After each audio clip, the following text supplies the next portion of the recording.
What's up guys, welcome to today's video. Today we are going to focus back to basics. So we're going to be cutting an A-line bob. This is not a highly requested bob, I get that. But today I felt like just getting back to basics and really working on structure. So whether you're in beauty school or in the break room, it doesn't matter. This haircut is packed with tips and tricks for you guys to use right away in the salon. Hope you enjoy the video. Let's get started.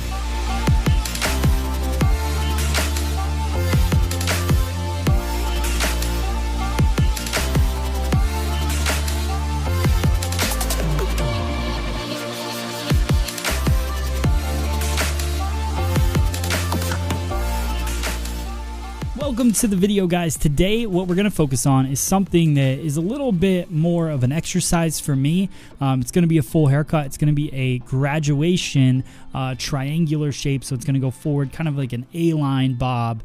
The reason I'm going to do this, it's a symmetrical cut, very foundational. This is not a highly requested haircut in the salon currently, but the reason I like doing it is because it really focuses on balance and working on shape and really your finger angle, everything. So I'm doing this more as an exercise. I really just wanted to cut a bob today, so we're going to go through and cut it. So sectioning is simple, all the way down the center, all the way down center back. And then I section from the occipital bone over to behind the ear. And then I start right in the nape and I take diagonal forward partings, really following the jawline. And that's the goal here. Now, as an exercise, or if you're a student in hair school or you're somebody that just is trying to better their haircutting skills, it's really important to focus on three different things. The first one is your elevation.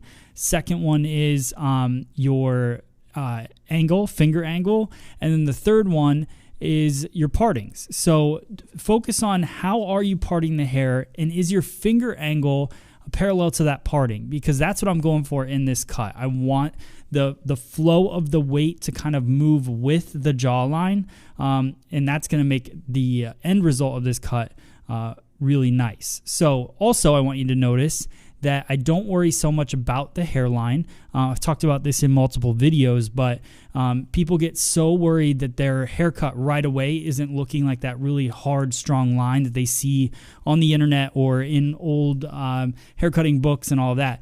You don't have to worry about the hairline right away. So think about the angle that you're trying to achieve, and then make sure that your finger angle reflects that.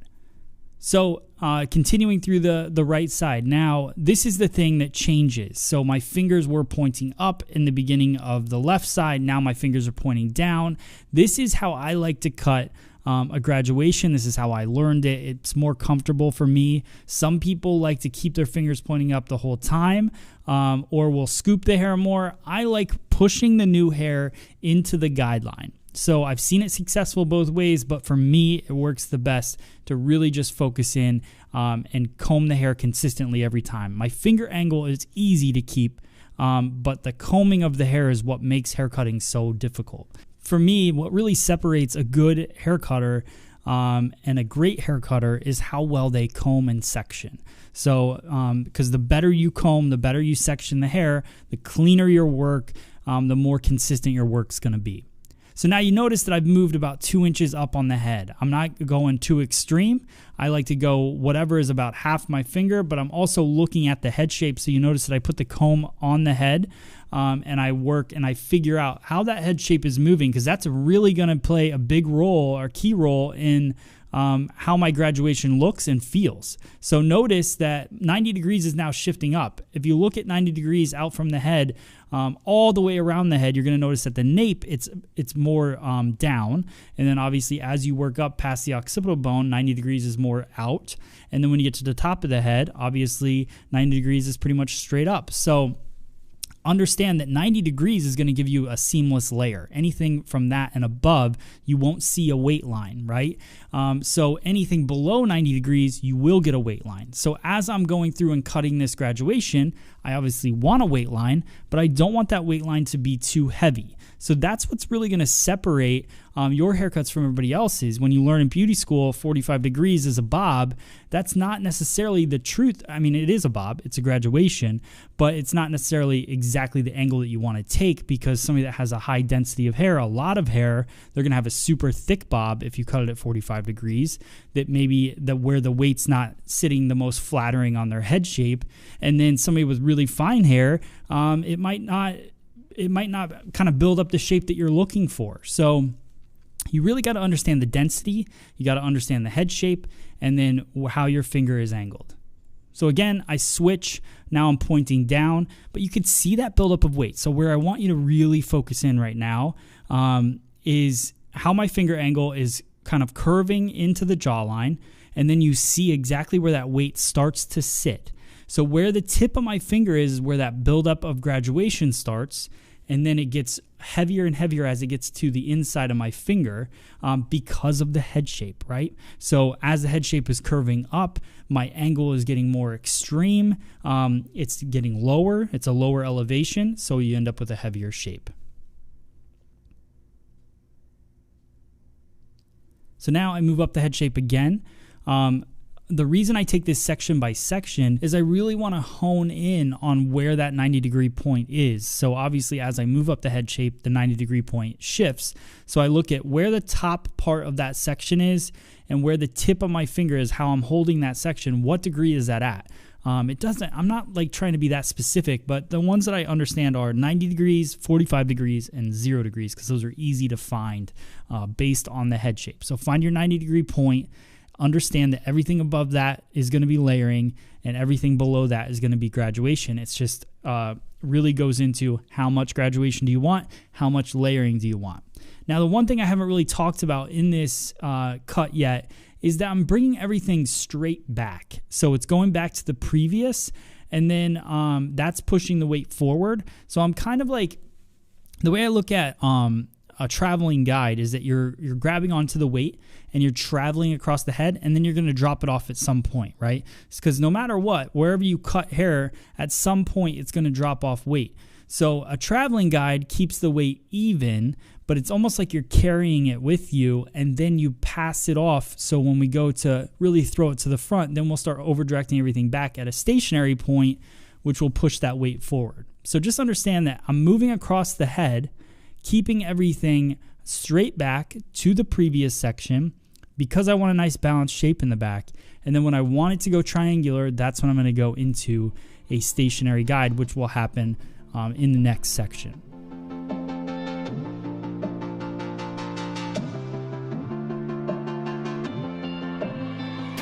So here's one thing where people will make an adjustment. Not going to say it's right or wrong, but I like to have a little bit of disconnection at this point. So you'll see that my line, because the hair goes away, right? So the hair around behind the ears where that hole happens because you don't have hair underneath there. So when I pull that section out, I actually have hair. It almost makes it look like I want to change my finger angle and start scooping under the head. I don't want to do that. I want to continue my line straight down. That'll give me a disconnection. You can see that balance there. That'll give me a disconnection of weight, but I can always cut into that disconnection later. So right there where I'm kind of ironing the hair, that's where that disconnection is. So I'm using my Paw Mitchell Pro Tools iron. Love this iron. It's so smooth on the hair. I use a flat iron on almost every guest to smooth them out for the cut. And now I'm working on that nape area. So as I go in, you can see, and notice I'm wearing a microphone. This is actually a live class that if you want to watch it and hear me talk about it while I'm cutting it in a different way, in a long form way, go to fseondemand.com and you can see the full class. If you're on FSE On Demand, just check out our live classes and you can see it. So I'm going through and I'm just using the tip of the scissor. This is the Matt Beck Scissor V1. I do have that for sale. It's a limited edition scissor. I only have I think 20 pairs left. So if you're looking to get one, it's a 5-inch scissor. It's great for precision cutting. It also works really great on dry cutting, and it's made by Mizutani. So I'm working through the nape area, creating that line just using the tip of the scissor. Notice the graduation and that disconnection. That's everything that we've built so far. The other thing I want you to notice is that I blew it dry and I haven't blown dry the rest of the haircut, right? So the reason I do that is I want to make sure my shape is looking the way I want it before I can continue on to the rest of the cut. A lot of people will do the entire cut, then blow it dry, then notice that it's too heavy, and then you know, I don't know what they do. Some people don't do anything. Some people have to go back and wet it and recut it. Depends on your laziness meter, I guess you could say. So just, I like to go through, blow dry the back, really make sure my balance shape is how I want it. Then I continue through the front and I connect it all together. So notice everything is just kind of diagonal forward parting still, bringing everything over to me, still working on that center parting, so keeping everything nice and balanced and just bringing it over. So there you go.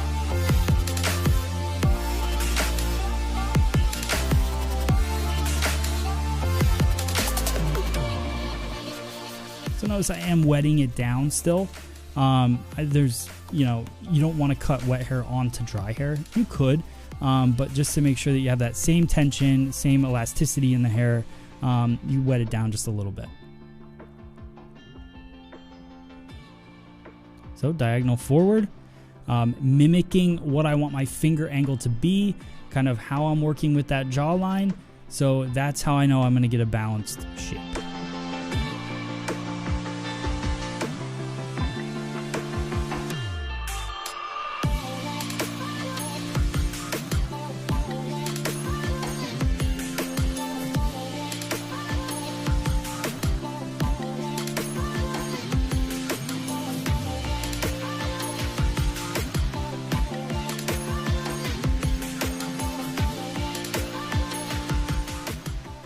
So now I'm going to work through with a flat wrapping technique for the blow dry. I'm using the Ergo paddle brush, just working my way through, and then go back in with the Paul Mitchell Pro Tools iron, just to smooth things out. And then I'm going to do some dry cutting to connect everything together. Notice my iron work, I take pretty much the same type of partings, and then I work that iron with the head shape. So a lot of people just kind of flat iron the hair out. It's what I've seen when teaching classes. People just kind of work that iron straight down. You want to bevel it slightly. You don't want to curl it, but you want to bevel it with the head shape. Now I go in dry cutting technique. I like to take out a little bit of weight. You guys know I love the tease cutting technique. If you haven't seen it, look it up on my channel on YouTube or on FSE On Demand. Just type in tease cutting technique and you'll see some videos on it. It takes out some weight, creates some texture, slight layering, but nothing too stacked or anything like that. So I go through and just remove that weight, add the texture, lighten the shape up. And then you notice that I went through with the tip of the scissor and just refined my line to create that A-line look. So right there, doing it again, following the jawline. I over direct everything, elevate everything to get the weight where I want it, right? But then the hairline is where I want to go through and change that up.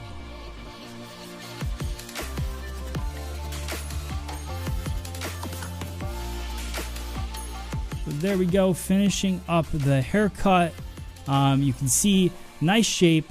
Like I said, this is a classic shape, so you could alter it. You could make it a little bit longer, make it a little more modern, but this is my take on a nice classic A-line bob. Hope you guys liked the video. Let me know in the comments if you have any questions. Thanks for watching. All right, guys, and like always, if you made it this far, let me know in the comments. I'd love to hear that. And make sure you subscribe to the channel. I got new videos coming out almost every single day. And if you guys are looking for some new tools, go check out freesaloneducation.com. Go to our online store. You can pick up the scissors, combs, clips, everything you see me use in these videos, you can purchase right on our store. So thank you guys so much for watching. I will see you guys on the next video. Thanks.